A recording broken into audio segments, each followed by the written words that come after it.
Copa আমেরিকার final ম্যাচে Dybala, কলম্বিয়াকে হারাতে স্কলনির কঠিন সিদ্ধান্ত।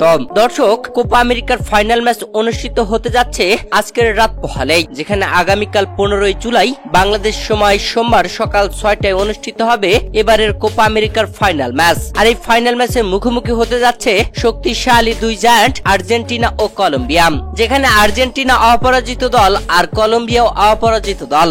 এই দুই অপরাজিত দল এবার মুখোমুখি ফাইনাল ম্যাচে। কোপা আমেরিকার এই ফাইনাল ম্যাচটি অনুষ্ঠিত হবে যুক্তরাষ্ট্রের হার্ড রক স্টেডিয়ামে। আর এই ম্যাচে কলম্বিয়াকে হারাতে আর্জেন্টিনার কোচ মাস্টার মাইন্ড খ্যাত লিওনেল স্কলনি দিলেন চমক। দর্শক, কপাল পোড়া দিবালা, এবারের কোপা আমেরিকার আর্জেন্টিনার স্কোয়াডে জায়গা পাননি তিনি। যদিও তার জায়গা না পাওয়াটা অনেকেই খারাপ দৃষ্টিতে দেখেছেন, তবে পাওলো দিবালার কিছুটা ইনজুরি ছিল, তার কারণে পাওলো দিবালাকে স্কোয়াডে রাখেননি দলের কোচ লিওনেল স্কলনি। তবে ইতিমধ্যেই সব রকম ইনজুরি কাটিয়ে সুস্থ হয়েছেন পাওলো দিবালা। দর্শক, এদিকে কোপা আমেরিকার ফাইনাল ম্যাচে আগামীকাল 15 জুলাই সকাল 6টায় কলম্বিয়ার বিপক্ষে মাঠে নামবে আর্জেন্টিনা।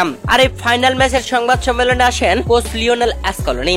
সেখানে পাওলো দিবালাকে নিয়ে ওঠে প্রশ্ন। তখন লিওনেল স্কলনি এই প্রশ্নটাকে এড়িয়ে যান এবং দল নিয়ে তিনি বলেন, আমাদের দল এই মুহূর্তে শক্তিশালী, আমাদের দলে যথেষ্ট ভালো খেলোয়াড় আছে। আপনি কি মনে করেন, পাওলো দিবালা যদি থাকতো অনেক ভালো হতো? অবশ্যই কমেন্ট করে জানিয়ে দিন।